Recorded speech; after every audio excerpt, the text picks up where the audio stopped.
Hello everyone, welcome to विश्वास classes. एक RBI grade B के लिए इकोनॉमिक एंड सोशल इश्यूज की सीरीज आगे बढ़ाते हुए हमारा टॉपिक है opening of the Indian economy. Syllabus में देखिए तो हमने पार्ट वन जो है मॉड्यूल वन ये हम लोग कंप्लीट कर चुके हैं ऑलरेडी। इस मॉड्यूल का स्टैटिक पार्ट बहुत ज़्यादा इंपॉर्टेंट नहीं है। कुछ कुछ चीज़ें इसकी हम डिस्क्रिप्टिव और करंट अफेयर्स को लिंक करके देखेंगे। हम लोग थर्ड पार्ट अपना शुरू कर रहे हैं ग्लोबलाइजेशन। फर्स्ट टॉपिक है opening up of the Indian economy, ये हम लोग इस वीडियो में करेंगे। सबसे पहले इसमें ग्लोबलाइजेशन देखते हैं क्या है। ग्लोबलाइजेशन की क्यों हमें ज़रूरत पड़ी वो हम लोग समझेंगे। कुछ टर्म्स जो फॉरेन एक्सचेंज रिलेटेड है वो हम लोग फाइनेंस में ऑलरेडी फॉरेन एक्सचेंज मार्केट में कवर अप कर चुके हैं, वो हम यहाँ नहीं देखेंगे। सिर्फ एक इंट्रोडक्टरी टॉपिक है। Next topic balance of payment जब शुरू होगा वहाँ से एक्चुअल में थोड़ा ज़्यादा कॉन्सेप्चुअल शुरू होगा, अभी थोड़ा थियोरेटिकल सा रहेगा। ग्लोबलाइजेशन क्या होता है, हम लोग बार बार बात करते हैं ग्लोबलाइजेशन की। तो हम लोग जब अपनी कंट्री की इकोनॉमी को, ट्रेड को ग्लोबल लेवल पर करना शुरू करते हैं, हम लोग अपनी कंट्री को परमिट करते हैं कि बाहर की कंट्री के साथ ट्रेड करे, बाहर की कंट्री हमारी कंट्री में आके इन्वेस्ट करे। ये जो प्रोसेस होता है इसे हम लोग ग्लोबलाइजेशन कहते हैं। It refers to the integration of national economies through trade, investment, technology and labour mobility. इससे क्या होगा, इससे कंट्रीज एक दूसरे पर डिपेंड होने लगेंगी। फॉर एग्जाम्पल अभी जैसे ऑयल के लिए कंट्रीज एक दूसरे पर डिपेंडेंट है, टेक्नोलॉजी के लिए एक दूसरे पर डिपेंडेंट है, बिजनेसेस के लिए एक दूसरे पर डिपेंडेंट है। तो ग्लोबलाइजेशन से इंक्रीज डिपेंडेंस होती है अमंग कंट्रीज। ग्लोबलाइजेशन ड्राइव करने के लिए हमें जो चीज़ें चाहिए होती है जैसे लिबरलाइजेशन, प्राइवेटाइजेशन और टेक्नोलॉजिकल एडवांसमेंट, ये तीनों ही ड्राइवर्स हैं ग्लोबलाइजेशन के। तीन इंपॉर्टेंट ड्राइवर्स ग्लोबलाइजेशन कौन कौन कौन से होगा, लिबरलाइजेशन, प्राइवेटाइजेशन और टेक्नोलॉजिकल एडवांसमेंट। इसमें क्या होता है कि जो flow of goods and services होता है वो फ्रीली होता है, उसमें बहुत ज़्यादा इंटरफेरेंस नहीं होता। It involves free flow of goods, services, capital, ideas, but complete free movement of labour नहीं होता। क्यों? क्योंकि उसमें वीज़ा प्रोसेसेस होते हैं, रिक्वायरमेंट होती है दूसरी कंट्रीज में जाने की। मल्टीनेशनल कॉर्पोरेशन जो है एमएनसी, ये की एजेंट्स होती हैं ग्लोबलाइजेशन की। जैसे बड़ी बड़ी कंपनीज हैं, गूगल है, मेटा है, फेसबुक है, माइक्रोसॉफ्ट है, टीसीएस है, इन्फोसिस है। एक कंट्री की कंपनी है, दूसरी कंट्री में बिजनेस कर रही है, तीसरी कंट्री का प्रोजेक्ट हैंडल कर रही है।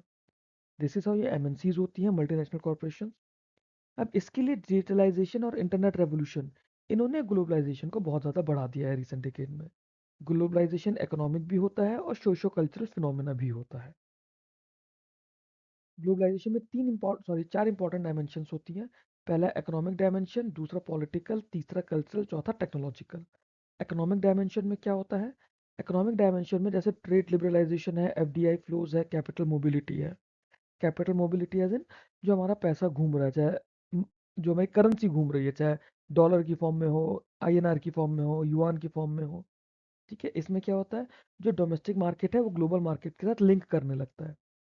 पॉलिटिकल डायमेंशन के अंदर क्या होता है, involves cooperation through institutional like IMF, World Bank, WTO. Countries इनके ग्लोबल नॉर्म्स के साथ अलाइन करती हैं। जैसे ट्रेड में डब्ल्यूटीओ का बहुत ज़्यादा इंटरफेरेंस है, हर कंट्री के लिए रूल्स एंड रेगुलेशन है, आपको उनके रूल्स एंड रेगुलेशन मानने पड़ते हैं। कल्चरल डायमेंशन होती है, spread of ideas, lifestyle, media, consumer across the borders. इसमें क्या होता है, अब जैसे हम लोग इंडिया में दिवाली मनाते हैं, होली मनाते हैं, यूएस में भी होली और दिवाली मनने लग गई है, ब्रिटेन में भी मनने लग गई है, थाईलैंड में भी मनने लग गई है। तो जब ऐसे हमारे आइडियाज, लाइफस्टाइल, मीडिया या कल्चर अक्रॉस बॉर्डर्स होने लगता है तो वो हमारा कल्चरल डायमेंशन है। टेक्नोलॉजिकल डायमेंशन होता है, जैसे हमारा इंटरनेट है, लॉजिस्टिक्स है, ये आईसीटी के थ्रू ड्रिवन हुआ है। ये हमारे चार इंपॉर्टेंट डायमेंशन थे ग्लोबलाइजेशन के। फिर ये सब की इंडिया के लिए क्या बात करते हैं, तो इंडिया में बैलेंस ऑफ पेमेंट क्राइसिस आया था 1991 में। बैलेंस ऑफ पेमेंट क्राइसिस के अंदर क्या हुआ था, इंडिया में बहुत सीवियर बीओपी क्राइसिस हुआ था। बीओपी क्या होता है हम अगले वीडियो में देखेंगे, बैलेंस ऑफ पेमेंट की डेफिनेशन। ठीक है, अब 1991 के टाइम पर क्या था ना, 90 और 91 के टाइम में हमारे इंपोर्ट्स बढ़ रहे थे और एक्सपोर्ट्स हमारे ऑलमोस्ट रुक गए थे। अब जब इंपोर्ट हम बढ़ा रहे हैं तो हमारा खर्चा बढ़ रहा है, एक्सपोर्ट हम कर रहे हैं तो हमारी इनकम हो रही है। तो इसको ऐसे समझो कि हमारे खर्चे बहुत बढ़ गए थे, इनकम हमारी रुक गई थी। तो इसमें क्या हुआ था, जब भी हम इंपोर्ट करते हैं हमें फॉरेन करेंसी में पे करना पड़ता है। तो फॉरेन एक्सचेंज रिजर्व जो थी हमारी वो बहुत ज़्यादा कम हो गई थी, और ये सिर्फ 2 हफ्ते का ही इंपोर्ट के लिए पैसा बचा था हमारे पास। सिर्फ इतना सा पैसा हमारे पास बचा था। अब ये हुआ क्यों था, क्योंकि 1990 और 91 में गल्फ वॉर चल रहा था जिसकी वजह से ऑयल प्राइसेस बढ़ गए थे, जैसे अभी हो रहा है। दूसरा, एब्रॉड रेमिटेंस हमारी बंद हो गई थी, बाहर से आने वाला पैसा हमारा बंद हो गया था और हमारा फिस्कल डेफिसिट बहुत ज़्यादा हो गया था। बहुत ज़्यादा फिस्कल डेफिसिट और एक्सटर्नल डेट हो गया था। तो इंडिया के पास क्या होने लग गया था कि इंडिया ऐसी सिचुएशन में आ गया था कि उस समय जो एक्सटर्नल ऑब्लिगेशंस है, जैसे हमने बाहर के जो भी लोन्स दिए हुए हैं उनका जो रीपेमेंट करना है, वहाँ पे हम डिफ़ॉल्ट करने वाले थे। डिफ़ॉल्ट करा नहीं था, हम डिफ़ॉल्ट करने वाले थे। तो इस क्राइसिस को बैलेंस करने के लिए इंडिया ने क्या किया? इंडिया ने अपने गोल्ड रिजर्व्स को प्लेज करा फॉरेन एक्सचेंज रेज़ करने के लिए। उसके बाद इंडिया आईएमएफ और वर्ल्ड बैंक के पास गया। उन्होंने बोला कि आप हमें असिस्ट करो, आप हमें हेल्प करो। आईएमएफ की हेल्प से इंडिया के अंदर स्ट्रक्चरल रिफॉर्म्स आए। स्ट्रक्चरल रिफॉर्म्स आए इस बीओपी क्राइसिस को मैनेज करने के लिए और इंडिया की इकोनॉमी को स्टेबल और फर्दर डेवलप करने के लिए। यहाँ पे फिर जो स्ट्रक्चरल रिफॉर्म आए उससे हम लोग न्यू इकोनॉमिक पॉलिसी बोलते हैं एनईपी, जो कि 1991 में आई थी। ठीक है, गवर्नमेंट एनईपी लेकर आई 1991 में। इसके अंदर क्या हुआ, जो स्ट्रेट कंट्रोल्ड इकोनॉमी थी हमारी पहले, स्पेसिफिकली हमारी सरकार के अधीन थी पूरी इकोनॉमी, उसे मार्केट ओरिएंटेड कर दिया गया। मार्केट ओरिएंटेड एम क्या था? एम था कि शॉर्ट टर्म में तो इकोनॉमी को स्टेबलाइज करना था, क्योंकि बीओपी क्राइसिस हमारे पास था, उसको हमें स्टेबलाइज करना था। और लॉन्ग टर्म की बात करें तो ग्रोथ और एफिशिएंसी को हमें देखना था। एनईपी इम्प्लीमेंट करना बहुत मुश्किल काम था। इसमें दो लोग बहुत जिन्होंने हीरोइक रोल प्ले करा था, then prime minister PV Narasimha Rao ji और हमारे फाइनेंस मिनिस्टर उस समय के डॉक्टर मनमोहन सिंह जी, जो आरबीआई के गवर्नर भी रहे हैं और इंडिया के प्राइम मिनिस्टर भी रहे हैं। तो इसमें क्या हुआ, जो हमारा गवर्नमेंट का कंट्रोल था बिजनेसेस पे, उसे कम करके प्राइवेट सेक्टर का पार्टिसिपेशन बढ़ाया गया। इसको हम लोग एक डिस्क्रिप्टिव आंसर में फर्दर डिटेल में कवर करने की कोशिश करेंगे। अब इसमें जो रिफॉर्म्स है एलपीजी रिफॉर्म्स कहते हैं उन्हें। सबसे पहला लिबरलाइजेशन। लिबरलाइजेशन क्या हुआ कि गवर्नमेंट का जो कंट्रोल था, रेस्ट्रिक्शंस था, उन्हें थोड़ा कम किया गया। जैसे अबॉलिशन ऑफ इंडस्ट्रियल लाइसेंसिंग, तो लाइसेंस रास्ता वो खत्म किया गया। इंपोर्ट टैरिफ में रिड्यूस हुआ गया। क्वांटिटेटिव रेस्ट्रिक्शन बंद किए गए। इंटरेस्ट रेट और फाइनेंशियल सेक्टर रिफॉर्म्स को डीरेगुलेट करा। तो गवर्नमेंट ने जो बिल्कुल अपनी जंजीरों की तरह से जकड़ रखा था चीज़ों को, वो थोड़ा रिलैक्स किया गया, उसे लिबरलाइजेशन कहते हैं। It encourage competition and efficiency in industries. जो पब्लिक सेक्टर का डोमिनेंस था कोर इंडस्ट्रीज में, वो खत्म हुआ। क्यों? क्योंकि यहाँ पे जो कंपनीज थी, जो नई कंपनीज बनना चाह रही थी, या दूसरी कंपनीज, एग्जिस्टिंग कंपनीज भी जो थी अपार्ट फ्रॉम गवर्नमेंट कंपनी, उनके लिए रूल्स को थोड़ा रिलैक्स किया गया, उसी को कहते हैं लिबरलाइज कर दिया गया। प्राइवेटाइजेशन। प्राइवेटाइजेशन में क्या हुआ, जो कुछ कंपनीज थी उनकी ओनरशिप को ट्रांसफर किया गया प्राइवेट सेक्टर में और नए प्राइवेट कंपनीज स्टैब्लिश होने शुरू हुए। Privatization refers to the transfer of ownership or management from public sector to private sector. इसमें पब्लिक सेक्टर एंटरप्राइजेस का डिसइन्वेस्टमेंट हुआ और प्राइवेट सेक्टर के लिए पार्टिसिपेशन बढ़ा। इससे क्या हुआ, एफिशिएंसी और प्रोडक्टिविटी बढ़ी। फिस्कल बर्डन जो था गवर्नमेंट पे वो कम हुआ। हाउएवर जो स्ट्रेटेजिक सेक्टर थे, जैसे डिफेंस हो गया, ऐसे स्ट्रेटेजिक सेक्टर्स गवर्नमेंट के कंट्रोल में ही रहे। ग्लोबलाइजेशन। ग्लोबलाइजेशन अभी हम लोगों ने समझा ही था पीछे क्या होता है। बट इससे क्या हुआ, हमारा एफडीआई जो था, जब लिबरलाइजेशन और प्राइवेटाइजेशन और ग्लोबलाइजेशन बढ़ा, तो हमारा एफडीआई आना शुरू हुआ। एफडीआई आने से क्या हुआ, हमारे पास गोल्ड रिजर्व्स आनी शुरू हुई। India shifted from import substitution strategy to export oriented strategy. पहले इंडिया सिर्फ और सिर्फ इंपोर्ट ही करता रहता था, इंपोर्ट पे ज़्यादा फोकस था। अब एक्सपोर्ट पर भी फोकस होने लग गया। और इससे क्या हुआ, मल्टीनेशनल कॉर्पोरेशंस भी इंडिया में आनी शुरू हुई। जो एमएनसीज थी वो इंडिया में आनी शुरू हुई। इसके लिए मैक्रो इकोनॉमिक एडजस्टमेंट करने पड़े कुछ, जैसे रुपये का डीवैल्यूएशन करना पड़ा एक्सपोर्ट्स को बूस्ट करने के लिए। फिस्कल डेफिसिट कम करना पड़ा। टैक्स सिस्टम और फाइनेंशियल सेक्टर के रिफॉर्म्स करने पड़े। ये पार्ट हम लोग डिस्क्रिप्टिव में देखेंगे सेपरेटली। हम लोगों ने इसमें बैंकिंग सेक्टर के रिफॉर्म्स हम लोगों ने ऑलरेडी पढ़े थे नरसिम्हा कमेटी वाले फाइनेंस में। ओवरऑल फाइनेंशियल सेक्टर के लिए हम डिस्कस करेंगे। फिर शिफ्ट किया मार्केट डिटरमाइंड एक्सचेंज रेट की तरफ। ठीक है, ये हमारे स्टेबलाइजेशन और स्ट्रक्चरल एडजस्टमेंट प्रोग्राम का पार्ट था, जिसे आईएमएफ ने सपोर्ट करा था, क्योंकि हम लोग आईएमएफ गए थे असिस्टेंस के लिए। एफडीआई, फॉरेन डायरेक्ट इन्वेस्टमेंट क्या होता है, ये हम लोग डिटेल में पढ़ चुके हैं ऑलरेडी फॉरेक्स वाले वीडियो में, फाइनेंस में। यहाँ पे हम ब्रीफली इसको समझ लेते हैं। एफडीआई क्या है, जब भी कोई फॉरेन एंटिटी इंडिया में बिजनेस करती है या फिर एक दूसरी कंट्री में बिजनेस करती है और वहाँ पे लास्टिंग इंटरेस्ट और कंट्रोल के साथ जाती है, तो उससे क्या होता है, वो वहाँ पे इन्वेस्टमेंट करती है। उस इन्वेस्टमेंट को हम लोग एफडीआई बोलते हैं। ये जो इन्वेस्टमेंट होता है लॉन्ग टर्म होता है, स्टेबल होता है और नॉन डेट क्रिएटिंग इनफ्लो होता है। एफडीआई में क्या होता है, ओनरशिप और मैनेजमेंट कंट्रोल भी आता है। जैसे एफपीआई होता है, फॉरेन पोर्टफोलियो इन्वेस्टमेंट, हम इसी में आगे पढ़ेंगे। उसमें सिर्फ और सिर्फ पैसा लगा दिया। एफडीआई में पैसे के साथ साथ ओनरशिप और मैनेजमेंट का कंट्रोल भी है।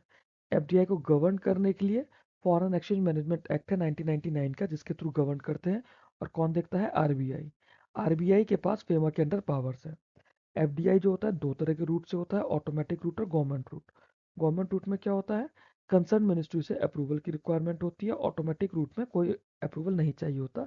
ये इंडस्ट्री टू इंडस्ट्री डिपेंड करता है। इंडिया ने काफ़ी सारे सेक्टर्स में 100% एफडीआई दिया हुआ है, जैसे मैन्युफैक्चरिंग इंडस्ट्री में। और कुछ सेंसिटिव सेक्टर्स है जैसे डिफेंस है, इंश्योरेंस है, मीडिया है, यहाँ पर रेस्ट्रिक्शंस लगे। रिसेंटली इंश्योरेंस के अंदर भी 100% एफडीआई गवर्नमेंट ने परमिट कर दिया है। एफडीआई की एडवांटेजेस डिसएडवांटेजेस क्या है? कैपिटल फॉर्मेशन को ब्रिंग करता है ना। एडवांस टेक्नोलॉजी इनोवेशन लेकर आता है। मैनेजर एफिशिएंसी इंक्रीज होती है। एक्सपोर्ट कॉम्पिटिटिवनेस बढ़ती है और एम्प्लॉयमेंट अपॉर्चुनिटीज बढ़ती है, क्योंकि जब नई नई इंडस्ट्रीज आएंगी तो उसमें एम्प्लॉयमेंट भी बढ़ेगा। कंसर्न्स और लिमिटेशन क्या है? कि फॉरेन डोमिनेंस हो जाती है की सेक्टर्स में। प्रॉफिट रिपेट्रिएशन जो है उसमें बैलेंस ऑफ पेमेंट्स को इम्पैक्ट कर सकता है। और इसमें क्या होता है कि बहुत ज़्यादा एफडीआई होने लग जाएगा तो हमारी जो डोमेस्टिक फर्म्स है वो बाहर जाने शुरू हो जाएंगी, या फिर वो एलिमिनेट होनी शुरू हो जाएंगी। फॉरेन पोर्टफोलियो इन्वेस्टमेंट एफपीआई, ये एफडीआई का भाई होता है। बट इसके अंदर क्या होता है कि रेदर देन कोई अपनी आके कंपनी खोल रहा है, वो इंडिया के मार्केट में पैसा लगाता है। इंडिया के फाइनेंशियल एसेट्स है जैसे स्टॉक्स, बॉन्ड, गवर्नमेंट सिक्योरिटीज, उनमें पैसा लगाता है, तो उसमें मैनेजमेंट का कंट्रोल नहीं मिलता। एफपीआई में फॉरेन इंस्टीट्यूशनल इन्वेस्टर्स होते हैं और क्वालिफाइड फॉरेन इन्वेस्टर्स होते हैं। ये मार्केट ड्रिवन और हाईली सेंसिटिव होता है ग्लोबल फाइनेंशियल कंडीशन में। और एफपीआई फ्लोज को रेगुलेट करता है सेबी। कैरेक्टरिस्टिक्स क्या होती है? शॉर्ट टर्म होता है, वोलाटाइल होता है। वोलाटाइल क्यों? आज मार्केट में पैसा लगा, ग्लोबल वॉर छिड़ गई, पैसा वापस निकाल लिया गया, है ना। मार्केट में एंटर आसानी से कर सकते हैं, एग्जिट आसानी से कर सकते हैं। स्टॉक मार्केट और बॉन्ड यील्ड को इन्फ्लुएंस करता है। एडवांटेजेस की बात करें तो फाइनेंशियल मार्केट की लिक्विडिटी को इम्प्रूव करता है, कैपिटल मार्केट को डेवलप करता है और ग्लोबल कैपिटल का एक्सेस मिलता है। बट रिस्क ये होता है कि अगर कोई सडन आउटफ्लो हो जाता है तो स्टॉक मार्केट क्रैश करते हैं, करेंसी डेप्रिशिएशन करते हैं, जैसे कि रिसेंटली अभी ईरान इजराइल यूएस वाले वॉर की वजह से हुआ है। It contribute to financial instability during global shocks. ठीक है। ये हमारा एफपीआई कुछ ज़्यादा कॉम्प्लिकेटेड नहीं है, बहुत सिंपल कहानी की तरह हमें बस ये सुनना है, कॉन्सेप्ट क्लियर हो जाएगा। आंसर राइटिंग हम सेपरेटली प्रैक्टिस करेंगे, इसलिए अभी सिर्फ हमारा काम कॉन्सेप्ट को क्लियर करना और समझना है। ग्लोबल वैल्यू चेन्स, ये बहुत इंपॉर्टेंट टॉपिक है ग्लोबल वैल्यू चेन्स का। ग्लोबल वैल्यू चेन्स क्या होती है? इंटरनेशनल फ्रेगमेंटेशन ऑफ प्रोडक्शन होते हैं। यहाँ पर क्या होता है, जो डिफरेंट स्टेजेस ऑफ प्रोडक्शन होती है वो अलग अलग कंट्रीज में होती हैं। जैसे प्रोडक्शन को हमने चार पार्ट्स में डिफाइन किया: डिजाइन, मैन्युफैक्चरिंग, असेंबली, मार्केटिंग। अब इसमें क्या होता है कि कंपनी किस मतलब कुछ कुछ कंट्रीज जो होती हैं वो किसी स्पेसिफिक स्टेज पर, इन चारों में से किसी स्पेसिफिक स्टेज की उनके पास एडवांटेजेस होती हैं। फॉर एग्जांपल, अगर हम सेमीकंडक्टर की बात करें तो चाइना में, कोरिया में, जापान में मैन्युफैक्चरिंग होती है। इंडिया में फोन्स की असेंबली होती है, मार्केटिंग हो रही है। डिज़ाइन किसी और कंट्री में हो रहा है ना। तो डिज़ाइन मान लीजिए यूएस में या फिर किसी और कंट्री में हो रहा है। मैन्युफैक्चरिंग चाइना में हो रही है, असेंबली इंडिया में हो रही है और मार्केटिंग उसके बाद वियतनाम में या फिर श्रीलंका में कर रहे हैं। Countries specialization in specific stages based on comparative advantage. जो जीवीसीज होती हैं ये एमएनसी जो ग्लोबल ट्रेड नेटवर्क के थ्रू ड्रिवन होती हैं। इंडिया मेनली सर्विस सेक्टर में ज़्यादा पार्टिसिपेट करता है, इंटरमीडिएट गुड प्रोडक्शन में ज़्यादा पार्टिसिपेट करता है। इंडिया का पार्टिसिपेशन जो जीवीसीज में है ईस्ट एशिया के कंपैरिजन में काफ़ी कम है। क्यों? क्योंकि हमारे पास मैन्युफैक्चरिंग और डिज़ाइन बहुत ज़्यादा नहीं है। हमारे पास इंटरमीडिएट गुड्स हैं और हम सर्विसेज में ज़्यादा पार्टिसिपेट करते हैं, जैसे आईटी इंडस्ट्रीज़ में, बीपीओ इंडस्ट्रीज़ में। वो हमारा कोर डोमेन है इसके लिए। बेनिफिट्स की बात करें तो इसमें एफिशिएंसी बढ़ती है, प्रोडक्टिविटी बढ़ती है, एक्सपोर्ट्स बढ़ता है, इंडस्ट्रियलाइजेशन बढ़ता है और टेक्नोलॉजी ट्रांसफर को फैसिलिटेट करता है। चैलेंजेस क्या है? Vulnerability to global supply chain disruption, जैसे कि जियोपॉलिटिकल कंडीशन या वॉर कंडीशन में होता है। Limited value addition in lower segments, dependence on global demand condition, ये इसके चैलेंजेस थे। ग्लोबलाइजेशन का इम्पैक्ट इंडियन इकोनॉमी पे क्या पड़ा? इकोनॉमिक ग्रोथ में बात करें तो इंडिया का जीडीपी बढ़ा है 1991 रिफॉर्म्स के बाद से, और इंडिया का इंटीग्रेशन हुआ है ग्लोबल मार्केट के साथ में। दूसरा है ट्रेड एक्सपेंशन। ट्रेड एक्सपेंशन की बात करें तो इंडिया के एक्सपोर्ट्स और इंपोर्ट्स बढ़े हैं, एक्सपोर्ट बास्केट का डाइवर्सिफिकेशन हुआ है। फॉरेन इन्वेस्टमेंट के रेस्पेक्ट में देखें, इंडिया का एफडीआई और एफपीआई बढ़ा है और हमारी फॉरेन एक्सचेंज रिजर्व भी बढ़ी हैं। टेक्नोलॉजिकल एडवांसमेंट हुआ है, जैसे मॉडर्न टेक्नोलॉजी और इनोवेशन हुई है। आईटी और डिजिटल इकोनॉमी की ग्रोथ हुई है इंडिया में। एम्प्लॉयमेंट जनरेशन बढ़ा है, सर्विस सेक्टर की जॉब बढ़ी है, जैसे बीपीओ सेक्टर आया, आईटी सेक्टर आया, और आउटसोर्सिंग इंडस्ट्री हमारी बढ़ी है, जो बीपीओ हमने जैसे एग्जांपल दिया। तो ये इम्पैक्ट आया ग्लोबलाइजेशन का। अगर मान लेते हैं इस पे कुछ लिखने के लिए आता है, आप इसको इस तरह से लिखकर इन हेडिंग्स के अंदर इन्हें फर्दर आप एक्सप्लेन कर सकते हैं, और जो करंट अफेयर्स के एग्जाम्पल्स है वो दे सकते हैं। जैसे जब एग्जाम से पहले हमारे पास फॉरेन एक्सचेंज रिजर्व्स का डेटा आएगा, हम वो यहाँ मेंशन कर सकते हैं। एफडीआई एफपीआई का डेटा अभी आया था, एग्जाम से पहले जो भी डेटा आएगा हम लोग उसको यहाँ मेंशन कर सकते हैं। एक्सपोर्ट इंपोर्ट को हम लोग यहाँ पे मेंशन कर सकते हैं। इस तरह से हमारा डिस्क्रिप्टिव का आंसर भी रेडी हो जाएगा। हम करेंगे इस आंसर को डिस्क्रिप्टिव के लिए। नेगेटिव इम्पैक्ट्स भी हुए इसके। क्या क्या हुए नेगेटिव इम्पैक्ट? जैसे इनइक्वालिटी बढ़ी, इनकम और रीजनल डिस्पैरिटीज बढ़ी, अर्बन और स्किल्ड लेबर्स के बेनिफिट्स कंसंट्रेट होने शुरू हुए, एमएसएमई पे इम्पैक्ट आना शुरू हुआ कि जो स्मॉल इंडस्ट्रीज थी उन्हें बड़ी ग्लोबल फर्म्स के साथ कंपटीशन फेस करना पड़ा। एक्सटर्नल वल्नरेबिलिटी हुई, जैसे ग्लोबल फाइनेंशियल क्राइसिस के लिए एक्सपोजर हुआ, कमोडिटी प्राइस शॉक्स के लिए हुआ। ग्लोबल फाइनेंशियल क्राइसिस में 2007-8 का जो ग्लोबल रिसेशन था वो हुआ। अभी ईरान वॉर की वजह से आप देख रहे हैं एलपीजी क्राइसिस न्यूज़ में सुनने के लिए आ रहा है, वो हुआ। और जॉबलेस की ग्रोथ भी हुई। क्यों? क्योंकि ग्रोथ इन जीडीपी हमेशा एम्प्लॉयमेंट ग्रोथ के साथ मैच नहीं करता। कई बार होता है कि जीडीपी ज़्यादा बढ़ रहा है बट एम्प्लॉयमेंट नहीं बढ़ पा रहा है। फिर आता है हमारा टॉपिक छोटा सा, आउटसोर्सिंग और सर्विस लेड ग्रोथ। इसके अंदर क्या होता है, इंडिया के लिए ज़्यादा इंपॉर्टेंट है क्योंकि इंडिया आईटी और बीपीओ सेक्टर पे बहुत ज़्यादा डिपेंडेंट है। Outsourcing refers to the contracting of business processes to external firms. और ये जो एक्सटर्नल फर्म्स होती है कई बार दूसरी कंट्रीज में होती हैं। क्यों?